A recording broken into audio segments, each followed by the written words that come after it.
Hamilton won a madcap Saudi Arabian Grand Prix, but only after several on-track scrapes with title rival Max Verstappen, as the championship battle was again engulfed in controversy. The upshot is the pair head to the season finale level on points after a weekend on which the advantage swung one way, then the other. I'm Edd Straw, and joining me to unravel one of the most remarkable races of the year are Scott Mitchell and Mark Hughes. Well, Mark, that was quite something, wasn't it?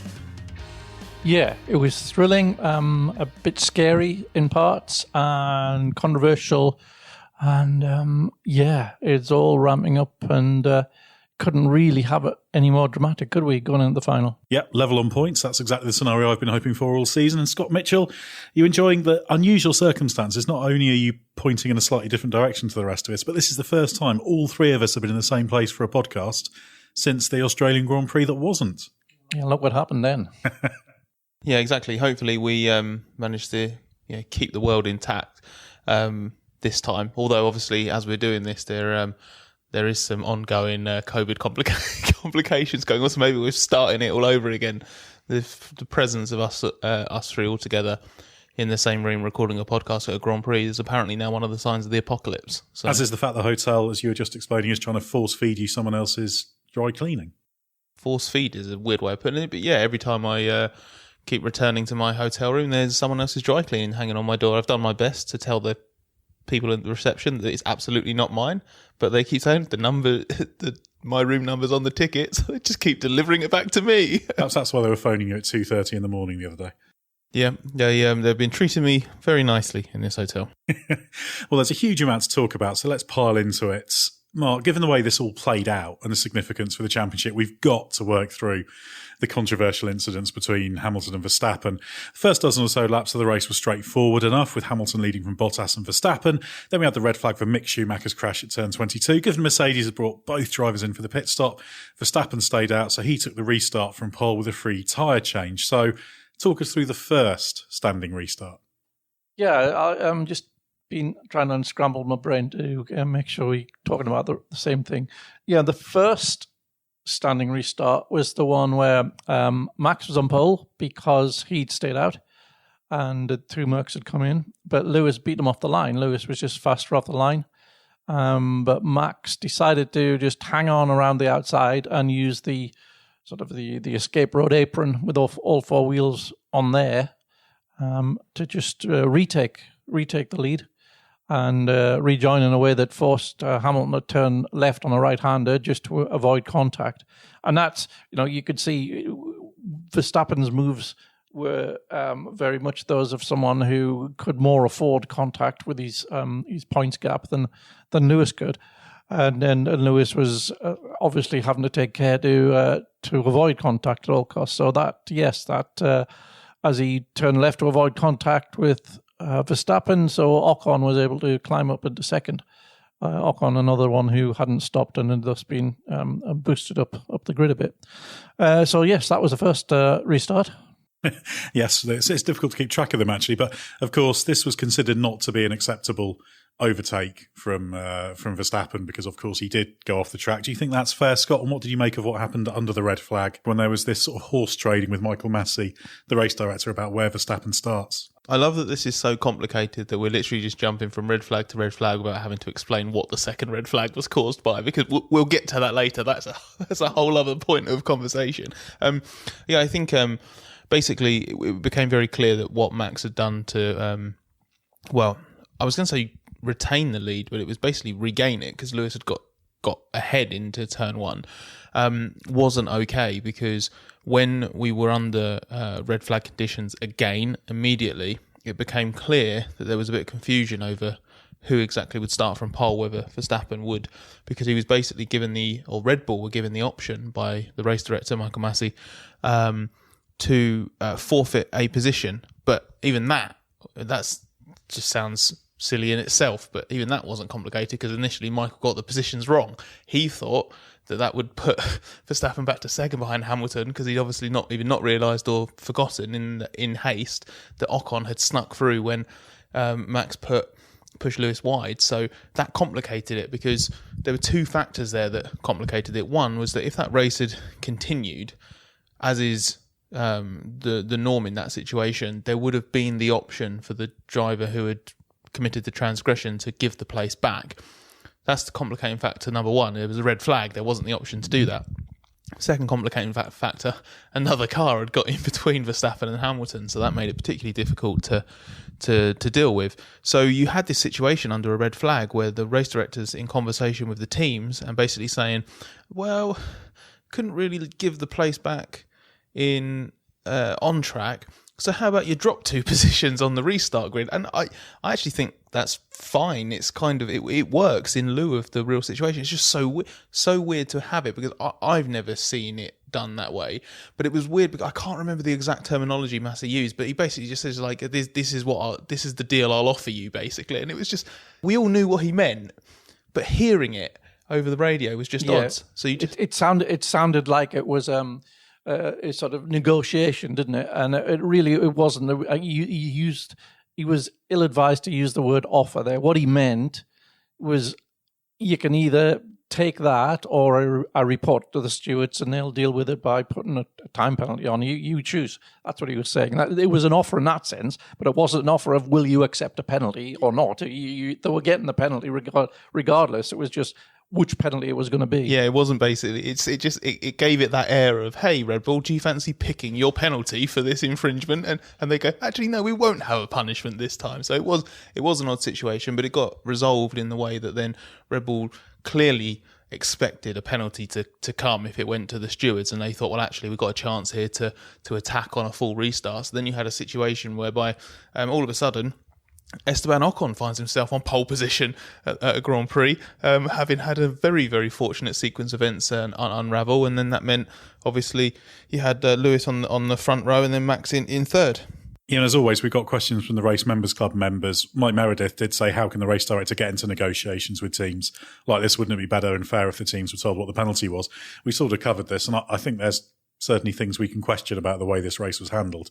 But I think that one, just the unusual position, it was just a normal discussion that would happen in a race about handing back a place, but it happened under a red flag, so it just seemed a little bit odd. So I don't have a big problem with that. But let's get on to that second standing restart, Scott, if we can keep track. So we had Ocon on pole from Hamilton and Verstappen, and we should say that this second restart was necessitated by Perez's crash after he clashed with Leclerc. We'll talk a bit more about that later. This is when it got really controversial, wasn't it? Because then we had 3 into 1 at the first corner with Max on the inside.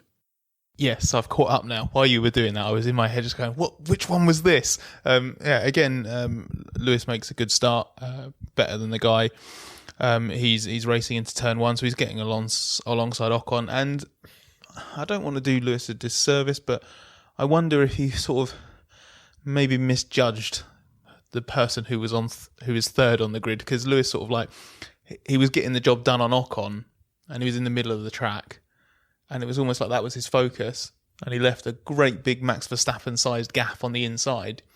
What do you think Max Verstappen did with that Max Verstappen sized gap? He threw his, because he was on the, that was the stuff, he was on the mediums, wasn't he? So he'd got a good launch from third, he had the grip, so he barreled into turn 1 on the inside. But I know that when Max is all or nothing, no compromise in these situations, that style does irritate people. But in that situation, he judged it just about right in terms of he was able to keep his car on track going through the corner. So it wasn't like he flew into the runoff, but he absolutely put the onus on Hamilton and, put the onus on Hamilton to avoid a crash. I was going to say, and Ocon. Ocon didn't have a say in the matter. The poor guy was the third car in this threesome going into the first corner. So Lewis is obviously sort of checked up. I think you can even see on his onboard, like there is just genuine surprise that the Red Bull suddenly appears on the left. So I thought that was very, very aggressive, but just about within the realms of acceptability from Max. It was just extremely, extremely hard driving, and then Lewis got very lucky. He was rewarded for his patience in backing out in that situation, because he got pincered and he could so easily have lost a front wing or even worse, maybe broken the suspension arm or something like that, because Ocon gave him a pretty big whack on the front right of the car. He just about lived to fight another day, but it was one of those situations where, yeah, I think to go back to what Mark said a little while ago, Max's attitude into that corner is very much kind of doesn't really matter if I come out of this corner as long as Lewis doesn't. I'm not saying he did it to take Lewis out, but I just think he had that attitude where he's more carefree going into it. He had less to lose ultimately. Ocon said after the race he knew that those two would be aggressive with each other, but he said I didn't expect them to be that aggressive with me as well. So he was like sort of minding his own business, trying to hang on around the outside, expecting them not to be too aggressive with him. And then he basically drove over the outboard end of Hamilton's front wing and properly pushed it down to the ground. And surprised that the front wing got away with that. But I'd agree with you, Scott, that I think Verstappen was fine on that restart. Yes, it was aggressive, but perfectly legitimate to be there. The first restart was a little bit more questionable. I think it was right. He had to hand back the place. But Mark, we're going to keep escalating the controversy. We've got through the triple salvo of starts early on. I guess the really key flashpoint, they're all key flashpoints really, but at the start of lap 37, Hamilton attacked Verstappen on the DRS, on the outside, approaching turn one. So talk us through what happened there and its implications. Yeah, so Max gets a big slide and basically just stays where he is and forces Lewis off the track. And that's sort of set in motion the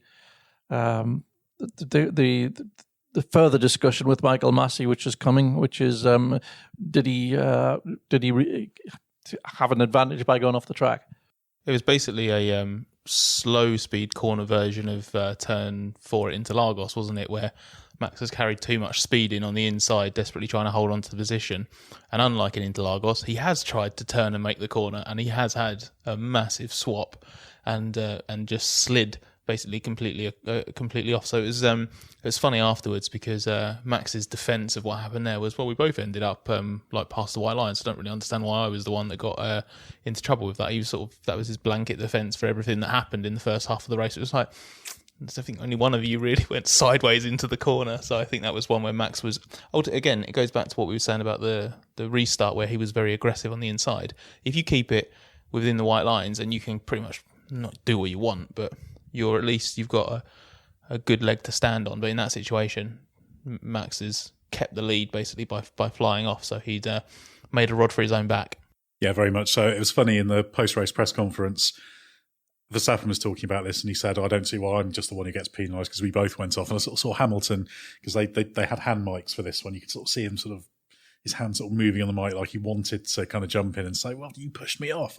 That's the reason why I went off the track. But because Verstappen talked a little bit longer, I think Lewis kind of thought, I best not wade in on this and let the facts speak for themselves. But I think it's very, very difficult to say that wasn't Verstappen just going too deep and forcing them both off. And in the end, Verstappen actually went much, much further off because Hamilton backed out of it. So the really significant thing about this, Scott, was that Verstappen was then ordered to let Hamilton pass. So this was another race director intervention. It was this will go to the stewards if you don't redress it. So then Verstappen's going to let Hamilton pass. What could go wrong, Scott? Well, I'll tell you what could go wrong, Ed. There could be what I think we could generously term a miscommunication between the two drivers, where basically Mercedes had been informed that Max would basically be told, you've got to let the place, but I don't think they'd relayed that message to I think that they'd been told, but only as Hamilton was virtually on top of Verstappen. They were just being told at that moment of Verstappen, so they didn't have time to relay it to Lewis. So Max is in a position where he's been told specifically, strategically, to hand the place back, which is why he was doing it at that point of the track. It's at the end of the final DRS zone on the way down to the final corner, but crucially just before the DRS detection point to give you DRS for the front for the main straight. So what Max was trying to do was let Lewis by so that he could then be right up close behind him into the final corner, but crucially have been behind him for the DRS detection point. Then he'd have a lovely toe, DRS, and he'd blast past Lewis again into turn one. That's what Max was trying to do. He was trying to be very clever with it. But unfortunately in that situation, the miscommunication was that you had the guy in front knew what he was trying to do, but the guy behind not knowing he was slowing down to be let past. So I think Lewis was slightly confused. And then Lewis is obviously then trying to work out what to do. Max at this point has been a little bit, he's not necessarily handling it in the best way. It's a slightly clumsy way of trying to carry out this sort of kind of, there's almost like an art to the way you let go. I think Sainz did it really well to Ricciardo, I think, in Austin. Just that, if you get it right, it's brilliant, but it's so easy to get it wrong. And basically, just as Hamilton, I think, has decided, okay, I think I know what's going on here, and he goes to jink left and then boot the throttle to get past, that's at a point where Max has done a really big break. I think it was described by the stewards as sudden and significant. It was quite a lot of brake pressure. I think it resulted in like a 2.4 G deceleration. And the steward said it was erratic. So basically you have this sort of double whammy there where I think Hamilton's jumping on the throttle to go past on the left, just as Max is jumping on the brake, which is why Lewis thought he was being brake tested. I don't think it was a brake test. I think that's slightly unfair. I think it looked worse on Max than it was, but it was certainly at best a mishandling of the situation from Verstappen. And then you have this much bigger burst of contact between the two of them. And just, I think my main takeaway from it was, this was bad from Max, and he's rightly been given a penalty for it in the end. But my main thing was, how the hell has Hamilton's car survived this without any damage? Like, surely that's race over. Max has won at this point. Well, that's the same front wing that's already taken one hit, and then there's another pretty big hit there, and you saw bits flying everywhere. It didn't even occur to me that it was a question of, will that have survived? It's like, right, well, he's going to be in the pits for a new front wing. So an amazing piece of good fortune there for Hamilton. I bet when the team told him, our data says this is held up, he was probably astonished. And on the following lap, the next flying lap, he set the fastest lap of the race so far up to that point. So, it was pretty remarkable, really. And there were bits flying off that end plate pretty much consistently for the rest of the race. Just little bits every now and again you'd see fly up into the air. And of course, Verstappen did get a 10-second penalty for that. It didn't make any difference to his finishing position, but that was considered to be erratic braking, and you can kind of see why. It was funny because Hamilton did say after the race that he was thinking of Spa 2008 when he did he felt he'd been forced off by Raikkonen, but he let Raikkonen back past him, having passed him off the track, and then repassed him into La Source. And then, of course, Hamilton won the race on track, but was dropped to third with a post-race time penalty quite some hours after the race finished. So Hamilton confirmed he had that in mind. So there was still more to come in this, because obviously Verstappen took off again when Hamilton hit him. Verstappen then seemed to did let Hamilton pass, then immediately repassed him into the last corner. Then he got given a 5-second penalty because I think they got fed up of how long it was taking him to let Hamilton pass. So this was a really bizarre situation, wasn't it? Yeah, so he got the 5-second penalty for having gained an advantage by going off the track earlier on. And yeah, I think the thinking was at first that they were thinking, okay, well, if we don't give the place back, the usual penalty for this is 5 seconds. So should we try and get more than 5 seconds gap? And then he pushed for a lap or so, realised that wasn't going to happen because the tyres were pretty much, having started on the mediums and Lewis on the hards, the tyres were pretty much past their best. It was the left front that was really giving up. So realising that 5 second gap wasn't going to happen, that's when they decided, okay, well, we'd better hand the place back. Yeah, it did eventually happen, and Hamilton did eventually win the race. There's a question from James Harvey from the Race Members Club, Scott, saying after trying to give Lewis the position back, only for Lewis to run into him, why did Max then have to give the place back again and have the penalty? I mean, honestly, I don't know why both those things happened. I can only assume it was just like a bit of ill timing, basically, in terms of finally ceding to the request. And then I guess at the same time or around that time, the stewards have gone, well, this has taken too long, because ultimately that first attempt to let Hamilton pass was obviously never going to count. He never actually gave the position back, so that was never going to offset the 5 second penalty. I don't know. Is there a specific reason why both things happened? Or was it just a bit of bad timing for Verstappen? I expect it was a little bit of that. And obviously, the first part of it is the principle of if you try to give a place back and then they have the collision, you can't then say that attempt to do it is enough, because then it just encourages trying to give it back in a certain way that might cause some problems. So clearly that was why it didn't eradicate it. And then I just think it did come down to, right, we've just got to sort this out. We'll have the penalty to make sure it's in place. So, of course, this whole thing's very, very confusing because you had the attempt to let Hamilton past, which resulted in the collision. Then he did let Hamilton past, then instantly repassed him. Then he did have to let Hamilton past properly and not instantly repass him. Then he got the 5-second penalty anyway. So I think the lesson here is, if you're going to let someone batter past, do it a little bit more quickly and clearly. I think the lesson here is don't go off track in the first place. Yeah, exactly. We could have avoided all of this if Max was just capable of keeping his car between the white lines. The upshot of all of this is actually for the championship, it's the perfect result, isn't it? Because they're now level on points. Verstappen is ahead on count back to number of race wins, so he does have that slender advantage. It sets up that winner-takes-all finale. But Mark, when you look at this whole collection of things that happen, and we should also say the fact that Verstappen 99% had pole position, but he just made that mistake at the last corner while he was well up. He would certainly have taken pole.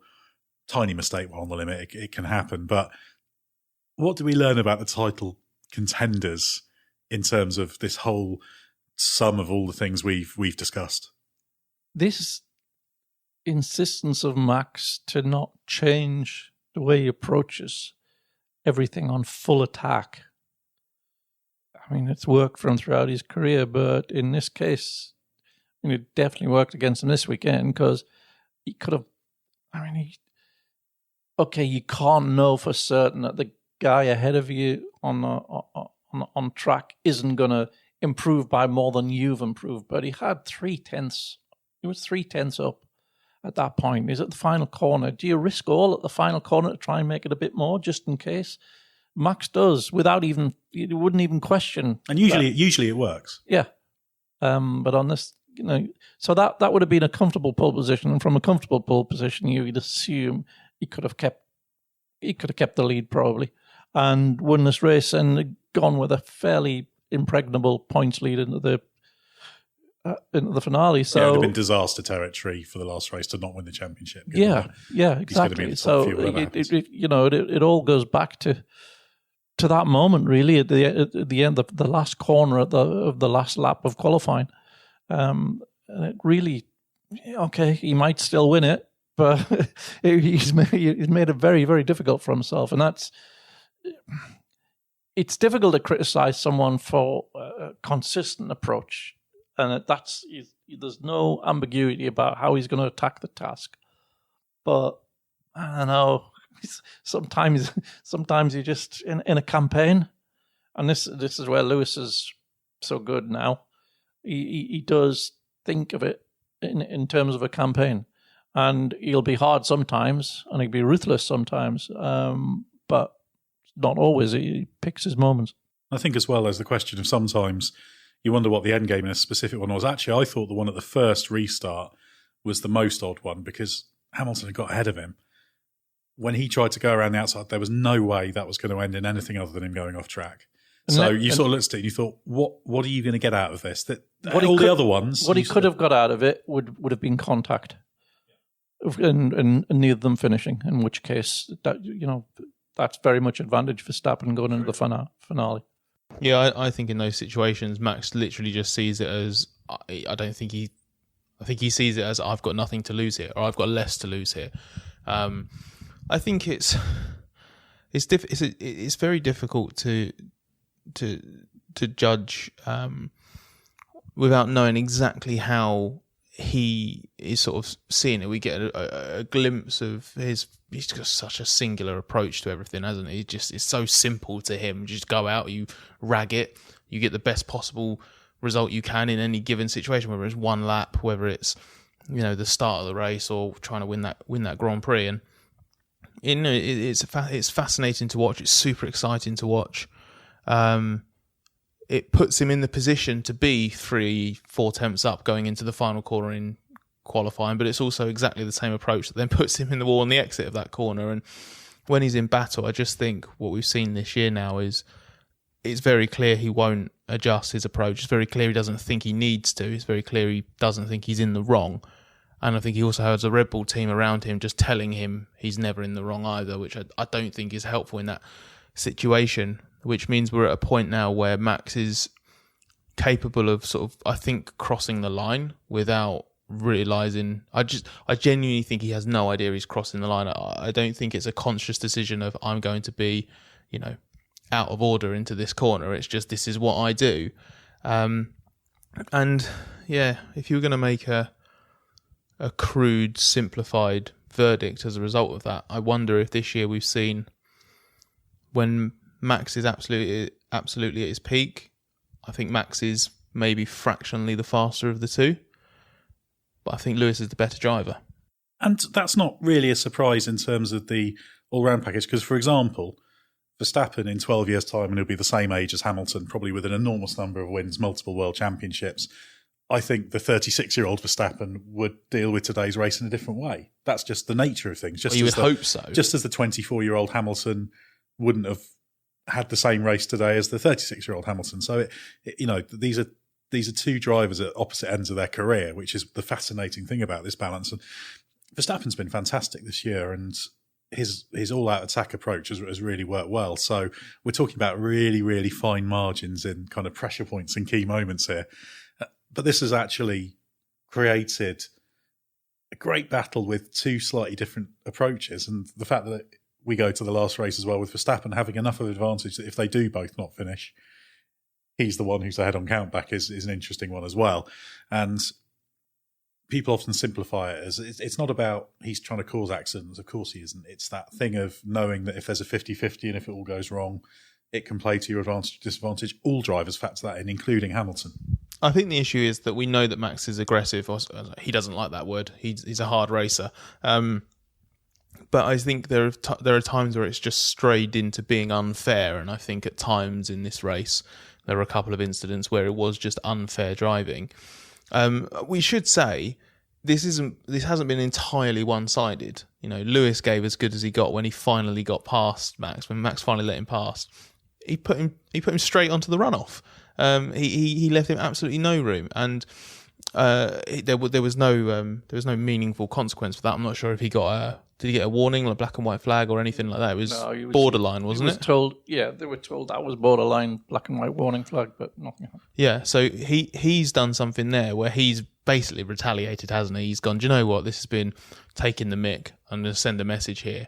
And he's done it in a way where he's probably got a bit lucky that he hasn't had a 5-second penalty of his own or something as a result of that.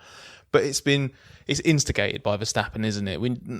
I think Hamilton doesn't like being taken to that place as a driver, but it just shows that he'll give a big back. He'll give a big bit back, get his elbows out, that sort of thing. But I think it's just strayed into being quite bitter on track at the moment. I think you can also say that probably Hamilton, when Verstappen was doing that thing of letting him past and playing the DRS games, he probably would have been better off just going past and then thinking, well, I can argue the toss later if he comes back at me. Because it was the fact that Hamilton sort of got sucked into playing that game that created that collision, which, as you said, incredibly, incredibly lucky it didn't mean he was in the pits for a new front wing. I'm still astonished that it held up. So, again, we're talking about these two different approaches, all these little decisions, and because it's down to the last couple of races, everything's heightened, isn't it? Everything's a pressure decision. Everything can make or break your year. So both of them are going to make sort of mistakes and misjudgments. And it's always, for me, the most important thing is who makes the kind of best probability decisions for their own chances. And you can actually argue that both drivers had moments in this race where they didn't necessarily play the percentages in that regard. And we're going to go to Abu Dhabi for a winner-takes-all finale. And, of course, playing the percentages there might actually not be the thing to do because it is the end of the road in terms of the championships. It's just fantastic, isn't it? And, I'm just really pleased they're going to the finale level on points. I think that's something that just relishing, first time since 1974 with Emerson Fittipaldi and Clay Regazzoni, two drivers have gone to the last race dead level. So, yeah, going to be fantastic to see how it all pans out. Well, I've lots more on the Saudi Arabian Grand Prix in a moment, but first just wanted to let you know that this podcast is brought to you by REVV Motorsport. If you like playing games and being rewarded for doing well, then you'll love this.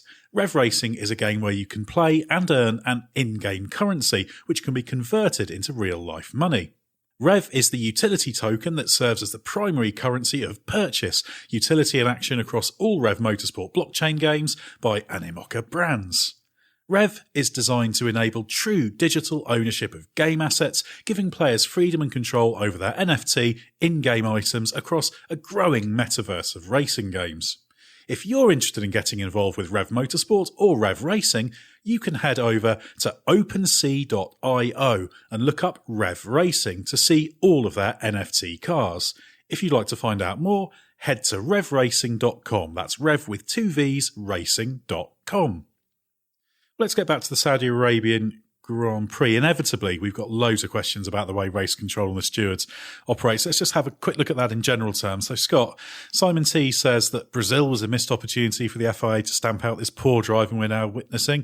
If drivers leave space, it makes for better racing. And also, Oscar Robledo said, is the stewarding model fundamentally broken, or do drivers need some lessons in etiquette? Or do we need the reintroduction of gravel traps? Is the lack of jeopardy the reason for the aggressive, inconsiderate racing that we see? So 2 questions there, all about what we're seeing from drivers and whether the stewarding and FIA race directing needs to be different. Yeah, well, first of all, obviously the runoff that's there, a lot of these circuits encourages this, because you do tend to see less of that when there is, and we would call it, but like a hard deterrent on the outside of the corner, whether that's grass, gravel, or in this case, barriers. So I think that does play a part in it.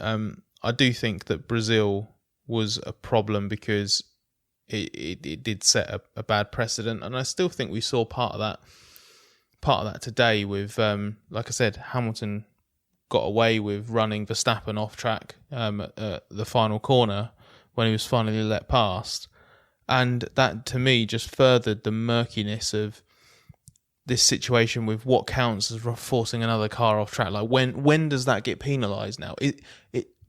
It seems to only be if there's grass or gravel on the outside. But we also know why that Brazil thing happened. The stewards didn't want to intervene, did they? They then tried to justify it after the fact.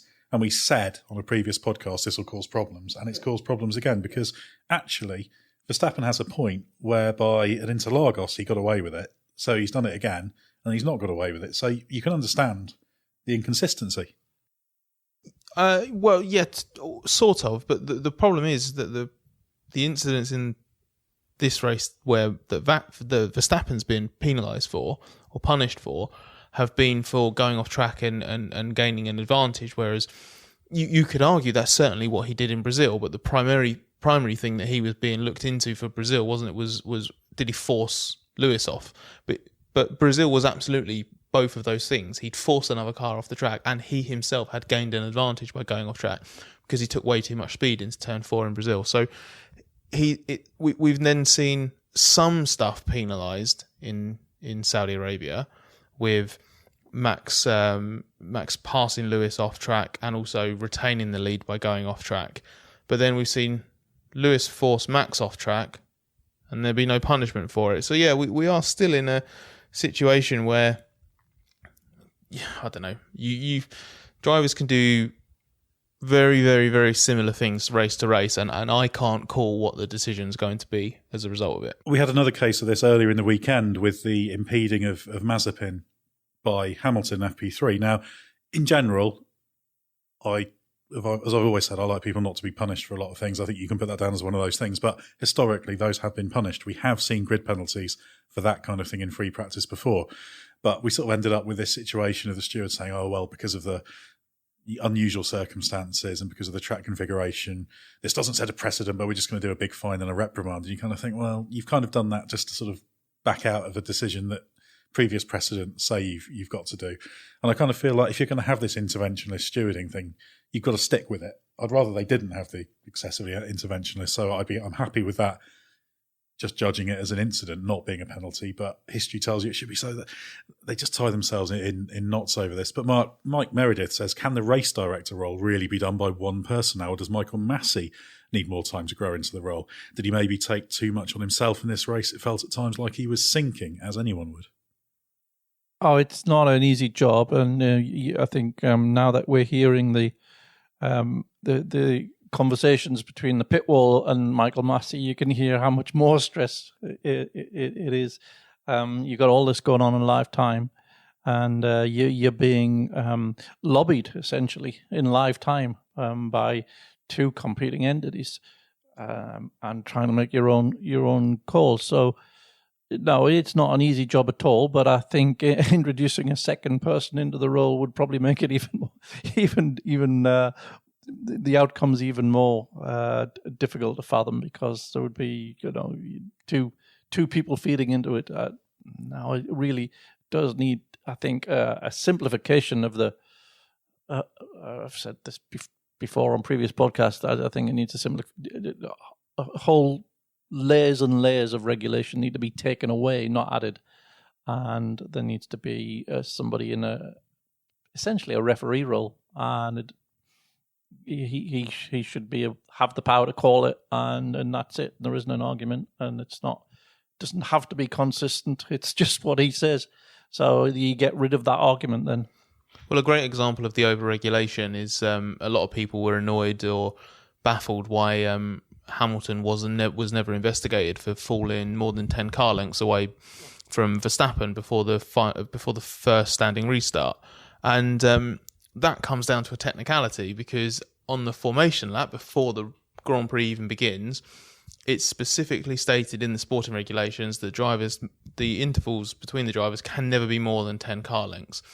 But that's not there for a standing restart, because that's not considered a formation lap. It's considered a standing restart But it's lap. a race lap, so that's why it's not a formation lap. No, because but it counts to the race tally. Yeah, no, absolutely. That's the technicality reason why. Yeah, exactly. But that is what a silly technicality. Like that, if that is there for a reason as a formation lap, then the formation for the standing restart should be there. So great example of overregulation in the sense that why is there another set of slightly different rules for that Regulation creates regulation. Yeah, exactly. It's very silly, and I think for this race with Massey's performance, I thought it was a bit unfair for Christian Horner to say afterwards that he said the sport missed Charlie Whiting today, because obviously I think, let's be honest, with the experience that Charlie had and the way he knew how to deal with stuff, I mean, you could say that for basically any day that Massey's been in charge of Formula One. And I'm not saying that as a massive bit of disrespect to him or that he's done a terrible job every time he's been called into the role, but it's just Charlie, by definition, would be better at that job because he was doing it for over 20 years. So, of course, you're going to miss his experience. But if you look at the big decisions, I think he badly communicated what he was trying to put across with the whole offer, deal, rejig the starting order, because in principle he was doing, I think, the right thing. And the red flag that really angered Mercedes, that was valid because they needed to, they put it out under a safety car after Schumacher's crash. The marshals had gone trackside to assess it, and the conclusion was actually that does need a small amount of barrier repair. Not a huge amount, which is why I think the stoppage was, 15? Yeah, exactly. Just over a quarter of an hour. Not very long, but it needed to be done. You can't just leave that there like that. So I think that red flag, in hindsight, was probably justified. I don't think he did a terrible job today. It's just maybe a little bit clumsy. Maybe it doesn't come across the right way. I would say the wider problem is less the specific handling of the race, but more the wider context. I feel like some of the things that were happening were the result of what we've seen over the past 6 months in terms of the way they've sort of changed the way they're interpreting and applying the regs. And we know drivers are annoyed and a little bit confused about what they can and cannot do. So I think this is the area where Michael Massey, as the race director, needs to get it a bit more under control. But he's also got to defend the decisions taken by the stewards as well. So it's a complicated thing. He is not the stewards. That's very, very clear. He can make recommendations. He can bring things to their attention. He can tell teams what he thinks they should do in terms of giving back positions. But he isn't the referee. The stewards are in this regard, the referee. But I do think this needs to be got a little bit more under control, less interventionists, and avoid tying themselves up in knots. Because every time they make a decision or you sort of try and justify not taking action in a situation where you've taken action before, you kind of set another precedent and then it just becomes a little bit problematic and confusing. So that played a part in this mess, and that needs to be got under control, certainly for next season. Scott, there were some other drivers in this race, and we're not going to go to Valtteri Bottas' sympathy corner because he did end up nicking third place by a tenth of a second from Esteban Ocon at the line. Given Mercedes now has a 28-point Constructors' Championship lead over Red Bull, that's job done from him, isn't it? Yeah, I think it was I think it was decent work in the circumstances. Probably not quite high quality enough to merit a trip to Valtteri Bottas Appreciation Corner, which is very rarely visited on this podcast because it does tend to warrant more sympathy than appreciation a lot of the time. He grabbed it at the last gasp, but yeah, he was unfortunate, I guess, in the first instance because he lost out in that early situation where he was running second behind Hamilton, just sort of keeping Verstappen at arm's length through that first stint. And with the straight line speed that the Mercedes had and the way the race was playing out, it's impossible to say. But Bottas would obviously have come under pressure from Verstappen, but he'd have had a much easier route to the podium, wouldn't he? If in a normal Grand Prix, he was put on the back foot, had to recover, and did a solid job to do that. Obviously, it took a bit longer to clear Ocon than he'd have hoped, but he got the job done at the end. He saved the best till literally the final few meters of the race. Yeah, he got Ocon by a tenth of a second. Ocon almost managed to hold him off, but he'd had a few hits earlier in the race, and he said that a bit of his floor came off a couple of laps from home, which slowed him down, and then he derated on that charge to the line because he used a little bit more energy than perhaps ideal earlier in the lap to try and stay clear. So just lost that little bit of power late on, which allowed Bottas to jump ahead of him. But Ocon a good fourth place, and that's consolidated the position of Alpine in terms of that fifth place in the Constructors' Championship battle with AlphaTauri, because of course we had Pierre Gasly finishing sixth, banking some decent points there. Mark, McLaren drivers, they ended up on either side of the red flag tyre rule in terms of luck. Ricciardo finished fifth thanks to getting the free tyre change. Norris was pretty furious with the regulation after dropping back and having a poor restart on his way to 10th. He got a little bit hindered by the Perez crash. And given Norris has suffered with red flags a few times of late, do you have some sympathy with him? Yeah, I do. And his recovery back into the points, it was respectable given how far back he'd been shuffled by events. So yeah, it can be just as simple as a 50-50 call on whether you come in or whether you stay out, and it can completely change the complexion of your race for nothing to do with merit, just what happens around you really. And that's what it happened. Daniel was on the good side of that, and Lando was on the bad side of it. Norris is on such an undeserved mediocre run of point finishes at the moment. I don't think he's finished higher than ninth in the last 5 Grand Prix or something like that. If you look at his points tally, it just looks like his season's absolutely tapered off. But he's been so much better than that actually suggests. Yeah, the only one you can really give him any blame for was Interlagos when he tried to go around Sainz and then sort of pulled across him and got the puncher. But he could have had a good result today. He was on course for a good result in Qatar.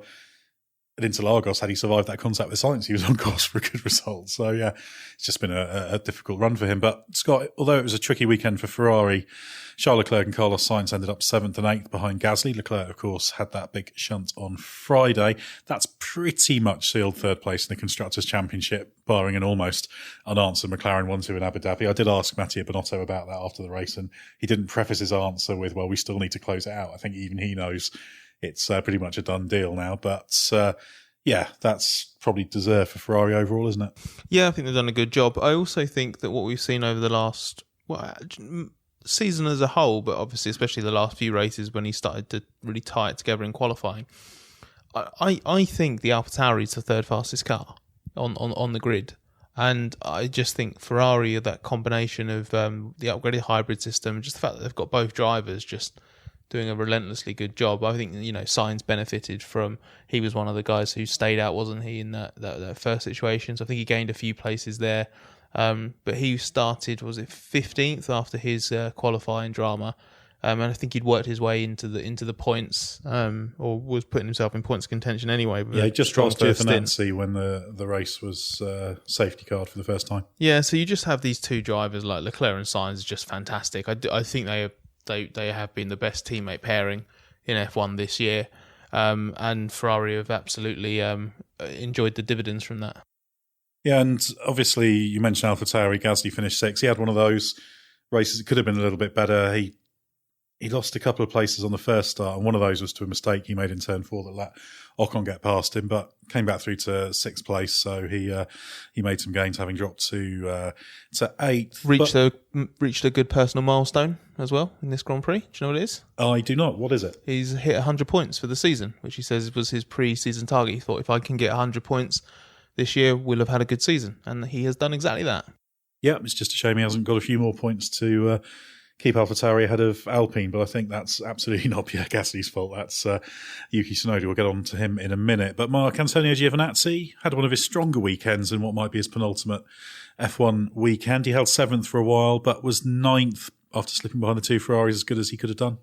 Yeah, I think so. Recently, he was doing a good job holding down that early 7th, but the 2 Ferraris were coming at him at quite a rate. I think there was when I was watching when Sainz was attacking him, he was like taking a good second a lap out of him. So you're not going to keep a car behind you, for very long with that pace difference. So, and there were 2 of them. So good performance. Probably a little bit too little too late. Obviously, he's off to Formula E with Dragon for the coming season. But Scott, let's talk about Tsunoda. Good qualifying. He made Q3 on mediums for the first time, but ended up having that collision with Sebastian Vettel, earning a 5-second penalty as well as destroying his front wing. 14th place should have been a lot better for him, shouldn't it? Yeah, it's the Grand Prix are just too scruffy. There's always something going wrong, basically, and it's a shame because he's really come on in terms of nailing things in qualifying. He's still missing a bit compared to Gasly, but you'd expect that. But it's just gone are the days where he's a potential Q1 victim or a lowly Q2 victim, or that he's just languishing behind Gasly all weekend. I think he's on a decent little run at the moment in terms of being comfortable in the car and having that 1-lap pace. And he feels that he's now back to his early season Bahrain Imola approach of being able to just go out at the start of qualifying. And in his words, his approach is to just send it.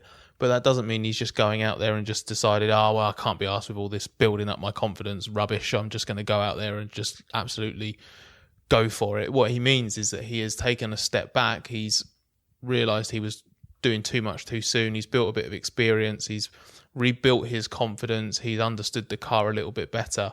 And now he's comfortable going out and leaning on it properly at the start of qualifying. It's not as big a risk or a gamble as it was throughout the season that was causing all these errors. So now he's got the pace, he's got the confidence. He just needs to start executing races properly because, that's he's ultimately the reason AlphaTauri is been beaten by Alpine in the championship this year. And I know he's a rookie, and you would expect there to be some issues, but ultimately he's still not quite doing a good enough job on Sundays, even though there has been a clear and substantial improvement on Saturdays. And he was quite happy to admit faults for the clash with Vettel as well, so he still knows when he's made a mistake. Mark, Sebastian Vettel was in the mix, and maybe with a fair wind have nicked a point when he had a collision with Raikkonen. He'd survived that clash with Tsunoda with just a little bit of time loss. But what do you make of the collision with the Alfa Romeo driver?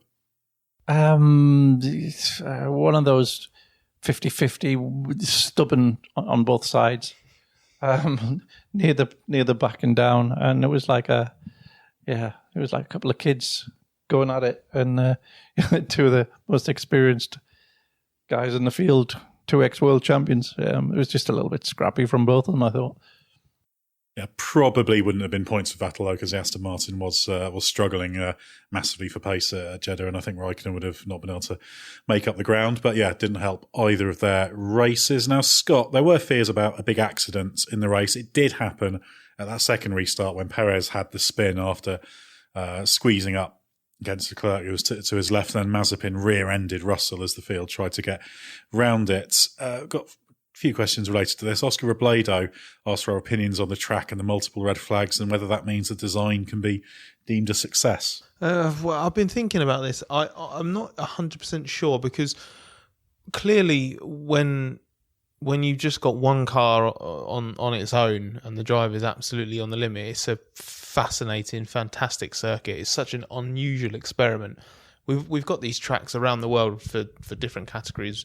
It got compared pre-weekend to Macau and Baku, but specifically the high-speed parts of those circuits, whereas this track's pretty much all high speed. There are only, I think, there's 27 official corners, but there's actually only 6 braking events, I think, throughout the lap, which is pretty remarkable.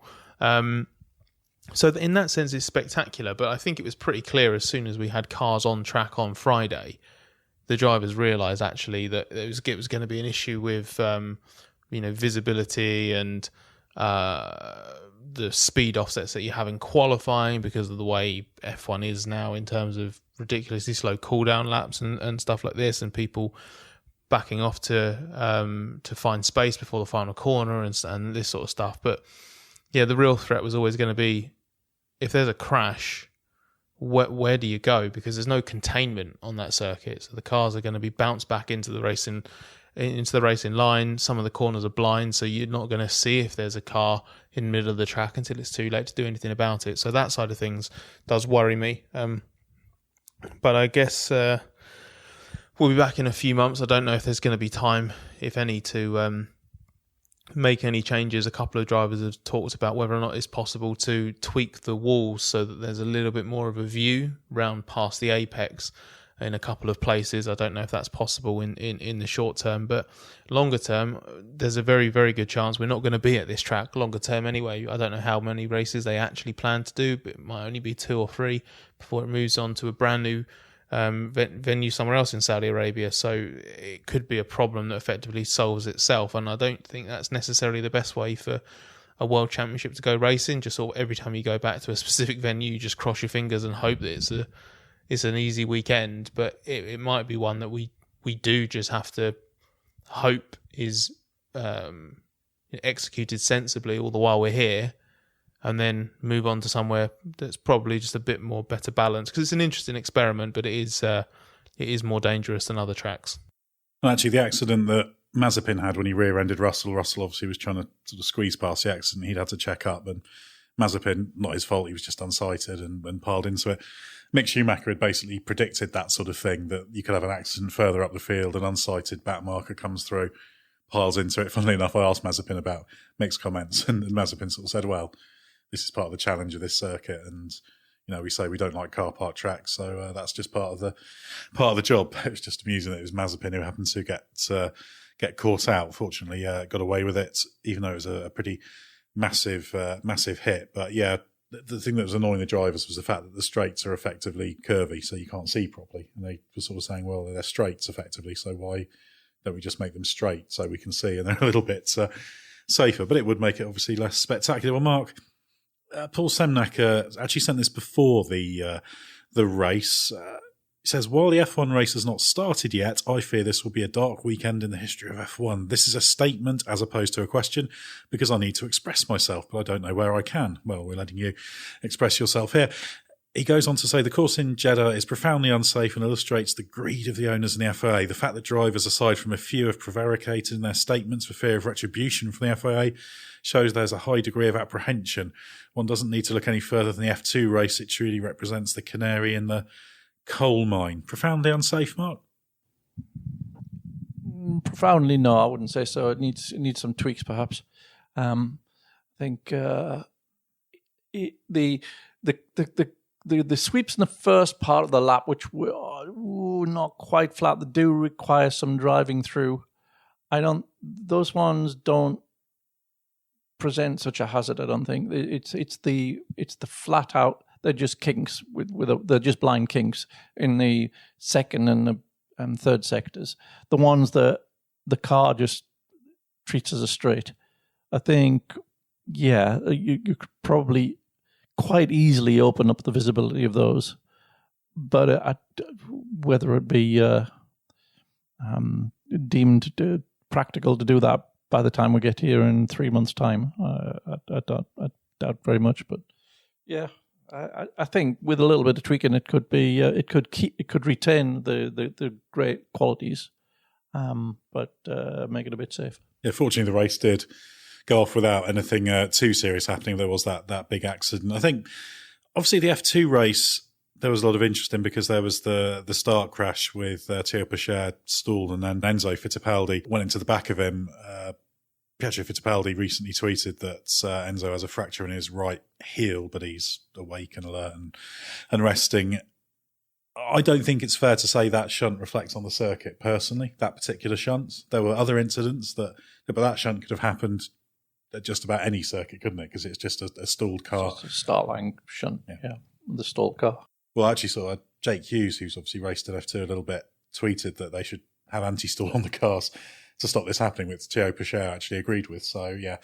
So I think there are a few question marks about the circuit. I also wouldn't agree that the drivers haven't been allowed to express themselves. Plenty of them expressed reservations. Sergio Perez was pretty strong about it on Saturday night after qualifying. A few other drivers were as well.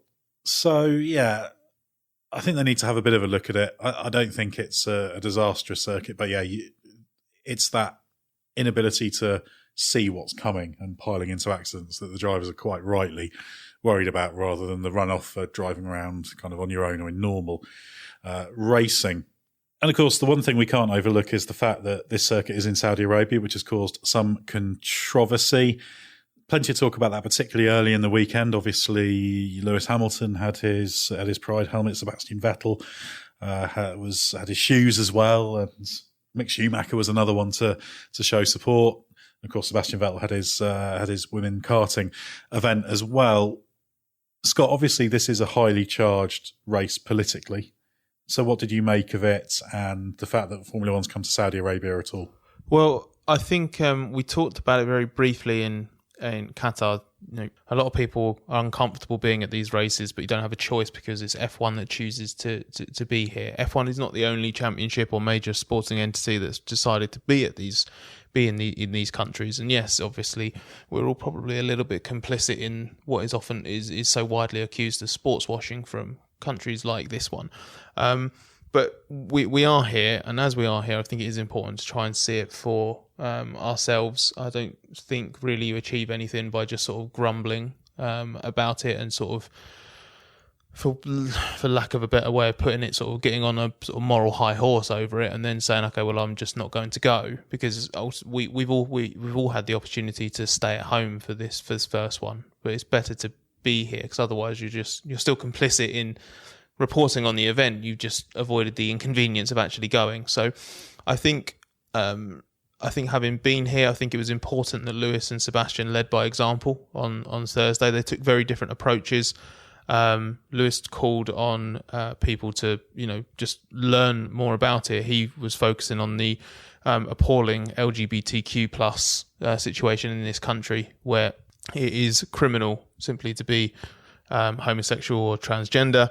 And Sebastian went for the I want to be positive, not negative approach, which is why he engaged with the female karters, and he wants to sort of explore that area of social reform and try and encourage that side of things. And that's great, because what would be totally wrong, which is exactly what Seb said, would be for us to come into this country with a Western or European viewpoint and say, this place is absolutely, morally bankrupt. We shouldn't be here. These people are savages. I can't believe they behave like this. That would be a totally wrong attitude to take to it. But that doesn't mean that you can't come here and say, look, respect certain things about that are culture related, but some things don't come down to culture. It's about basic human rights, which is why if you're going to be in this place, which F1 is something that F1 has decided, you can at least be like Lewis, be like Seb, raise awareness of the stuff that needs awareness to be raised, and try and encourage the right kind of sort of attitude and behaviour. I don't feel particularly great having been here. I don't feel like I did a particularly huge amount to sort of further that cause necessarily. But I think it's important to at least be open to it, and just realise that there is more to the country than the controversies. But ultimately, that was always going to be one of the big focal points for this one. Yeah, it's very difficult. The world is a very complicated place. It would be naive to say that Formula One being here will transform the problematic areas. You just have to hope that there's some gentle positive effect and see what happens over time. We'll just have to see. It'll take a few years to have an idea of what effect, if any, Formula One has had. And I could just echo Lewis Hamilton's argument that you should just try and educate yourself about. There's plenty of resources where you can read about the realities and what is going on. Amnesty, for example, where you can understand a little bit more the reality. But we'll be moving on from Saudi Arabia now. making our way to Abu Dhabi for the season finale this coming weekend. Thanks very much to Scott Mitchell and Mark Hughes for your insight. There's plenty to read on therace.com, and don't forget the hyphen from all of us, as well as plenty to watch on our YouTube channel and to listen to from our various podcasts covering MotoGP, Formula E, IndyCar and F1 history through Bring Back V10s. We'll be back later in the week to take a look ahead to what should be a gripping title decider, with the fact Hamilton and Verstappen are level on points, setting up what everyone wants to see, a true winner-takes-all finale.